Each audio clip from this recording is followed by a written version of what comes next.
네, 여러분 반갑습니다. 오늘 또 데일리 트래킹 한번 시작해 보도록 하겠습니다. 제가 방금 전에 저기 양재천을 좀 걷고 왔어요. 이 강남에 오니까 집 앞에 있는 천이 양재천이라는 게 아직도 사실 잘 믿기지가 않습니다. 너무 좋더라고요. 제가 이렇게 집 앞에 강이 있던 적이 언제가 있었지 생각해 보니까 제가 옛날에 분당 살 때 앞에 이제 탄천이 있었어요. 그래서 그 탄천 걸으면서 참 산책하는 걸 이제 좋아했거든요. 근데 이제 오늘 오랜만에 이렇게 또 밤에 혼자 또 이렇게 살짝 걷고 왔는데 그때 막 생각도 나고 이게 참 좋더라고요. 그래서 제가 이게 막 걸으면서 너무 이렇게 밤 공기도 좋고 또 이렇게 밤 풍경도 좋고 너무너무 좋다 이렇게 또 오랜만에 혼자 걸으니까 이거 나쁘지 않은데 라는 생각을 하다가 문득 여러분 생각이 좀 났습니다. 우리 친구들은 지금 뭐 하고 있을까? 우리 친구들 공부하고 있겠지 뭐. 이번 주 시험 있으니까 열심히 또 공부하고 있겠지. 근데 여러분 시험 공부하는 것도 좋지만 또 여러분 중간중간에 시간 나면은 왜 여러분 다 이 개포동 주민이잖아요. 개포동의 가장 아름다운 이 개포동 교회 다음으로 아름다운 이 양재천을 좀 여러분 시간 나시면 좀 걸으시면서 머리도 한번 식히시고 하면은 좋을 것 같다라는 생각이 들어요. 그래서 저도 이렇게 부모님 밑에서 살 때 그런 어떤 시간들을 보내면서 참 좋았습니다. 여러분도 부모님 밑에 있는 이때 그런 시간들을 좀 한번 누리면은 왜 또 여러분 커서 양재천 살 수 있을지 없을지 모르잖아요. 어디 살지 내가 어디 살지는 하나님만 아시니까 네 한번 그렇게 귀한 시간들 내보면은 이렇게 좀 리프레시가 많이 될 거예요. 시험 공부하는데도 도움이 많이 될 거라고 생각을 합니다. 네, 그럼 오늘은 에스라 1장입니다. 에스라는 어, 느헤미야라고 하는 책이 바로 뒤에 붙거든요. 그거랑 세트예요. 그리고 이거는 이제 이스라엘 백성들이 멸망하고 포로로 끌려갔다가 돌아온 이후의 이야기입니다. 그래서 우리가 지난주에는 역대하를 살펴봤잖아요. 그때까지는 아직 안 망했습니다. 근데 이제 에스라는 망했어요. 망하고 한참 후의 이야기입니다. 한번 말씀 살펴볼 텐데, 근데 또 역대하랑 공통점이 뭐냐면은 역대하도 에스라도 망한 이후에 쓰여진 성경입니다. 그 점이 공통점이에요. 독특하죠. 오늘 본문의 배경은 방금 말씀드린 것처럼 멸망했습니다. 하나님 말씀 안 지키고 죄 짓고 그래서 결국엔 멸망해요. 그리고 이것 때문에 왕족과 이제 귀족들 그리고 수많은 백성들이 바벨론의 포로로 이제 끌려가게 됩니다. 포로로 끌려가서 뭐 좋게 살겠어요? 당연히 힘들고 어렵고 고통스럽게 살아가겠죠. 뭐 그전까지는 내가 집 앞에 뭐 양재천 있고 막 이랬어. 근데 갔더니 뭐 아무것도 없는 거예요. 이렇게 탄광 막 이런 것들만 있다고 그냥 생각을 해보세요. 뭐 실제로 그렇진 않지만 갑자기 달라진 내 현실이 너무너무 초라하게 느껴지겠죠. 너무너무 비참하겠죠. 근데 또 내가 언제 풀려날지도 몰라. 나를 지켜줄 수 있는 왕도 없어요. 군대도 없습니다. 나는 평생 이 나라에서 그냥 포로된 자로 살아가야 돼. 이 나라 국민이라기 하기에도 좀 모호한 점이 있죠. 근데 이게 점점 잊혀져만 가는 것 같은 이스라엘에게 한 줄기 빛이 쏟아집니다. 하나님께서 그들을 기억해 주세요. 그래서 약 50년 정도, 정확히 하진 않아요. 약 50년 후에 하나님께서 이제 이스라엘을 포로에서 풀려나게 하십니다. 이때 고레스 왕이라고 하는 이 페르시아 왕의 마음을 바꿔주셔서 그가 이스라엘 백성들을 포로에서 풀려나도록 어떤 조치를 하게 하세요. 그래서 이스라엘 백성들이 포로기를 마치고 예루살렘으로 돌아옵니다. 그리고 이 나라가 망하면서 뭐 이렇게 뭐 당연히 살던 집들도 망가지고 성벽도 무너지고 했지만 성전도 파괴됐거든요.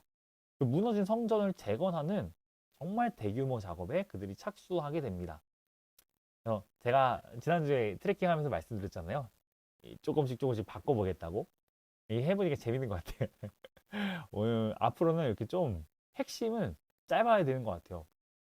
저도 이렇게 해보면은 뭐 공부를 하든 뭘 하든 핵심이 너무 길면은 진짜 핵심은 여기서 뭘까? 막 이게 다시 막 핵심의 핵심을 찾고 또 찾고 또 찾고 또 찾고 그러면 진짜 핵심이 아니잖아요. 그래서 제가 이 본문의 내용을 다 담지 못하는 건 좀 아쉽지만 그래도 최대한 핵심으로 담아 보려고 합니다. 이걸 기억해 주세요. 하나님은 자기 백성을 기억하시는 분입니다. 이스라엘 백성들은 자기 죄 때문에 포로가 됐고 하나님과의 약속을 어겼기 때문에 끌려갔습니다. 그리고 누구도 그들을 기억할 필요도 없어요. 그들을 구원해 줄 필요도 없습니다. 바벨론을 끌려간 이스라엘 백성들을 뭐 이집트 백성이 구출해 주겠어요? 그렇지 않죠. 그럴 필요가 전혀 없죠. 그런데 하나님께서 그들을 기억하십니다. 그리고 그들을 다시 하나님의 곁으로 인도해 주셨습니다. 그래서 우리가 이렇게 우리에게 적용하면 좋을 것 같아요.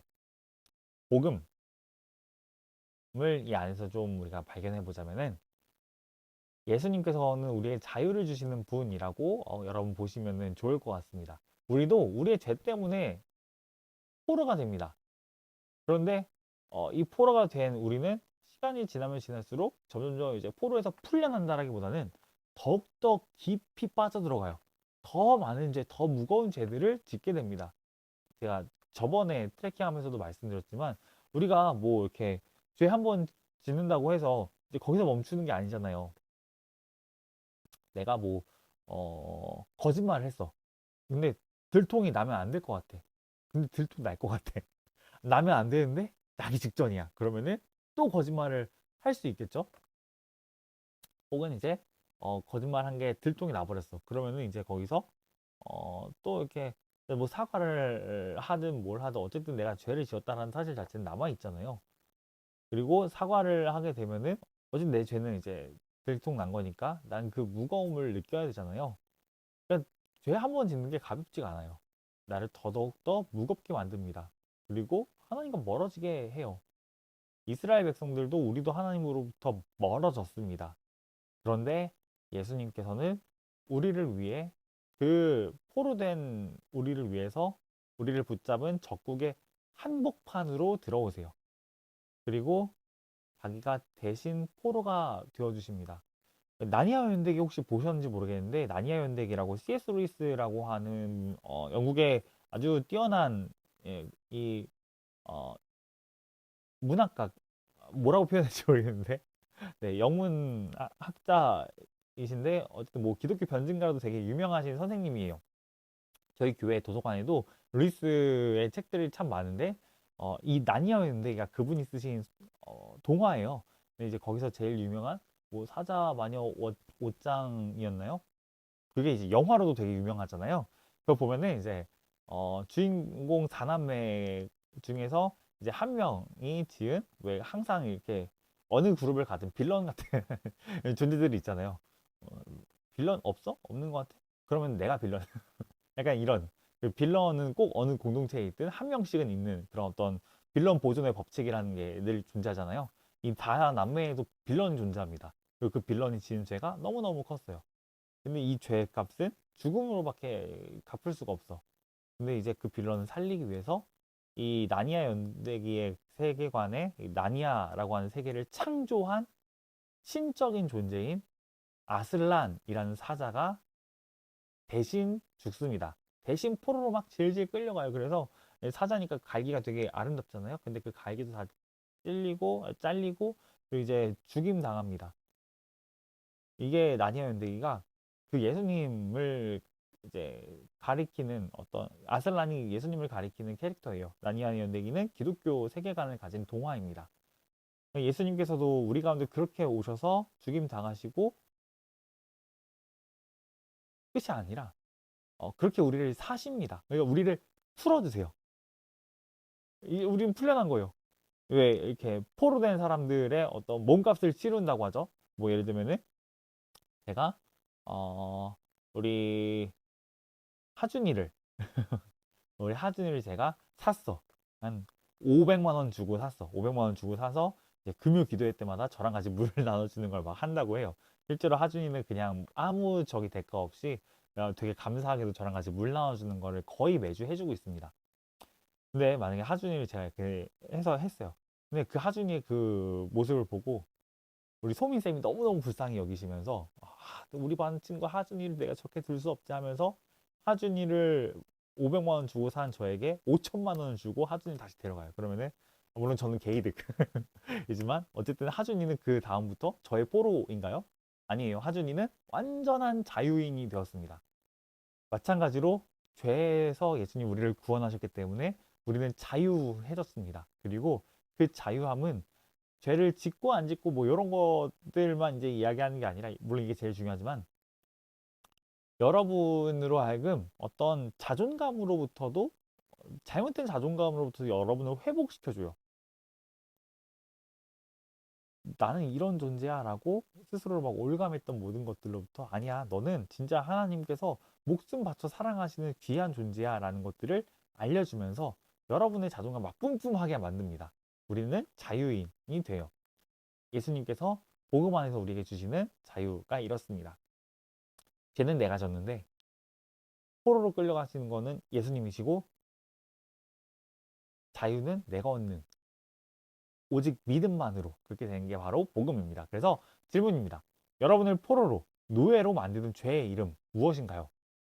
자꾸 여러분을 질질 끌고 가는 죄의 이름을 적어보세요. 그리고 미디어에서 좀 자유로운 시간하고 장소를 여러분 좀 찾아보시면 좋을 것 같습니다. 그곳에서 여러분이 하나님 말씀을 좀 묵상하기로 결단하셨으면 좋겠습니다. 자, 왜 이런 생각을 했냐면은, 어쨌든 죄에서 우리가 벗어나기 위해서는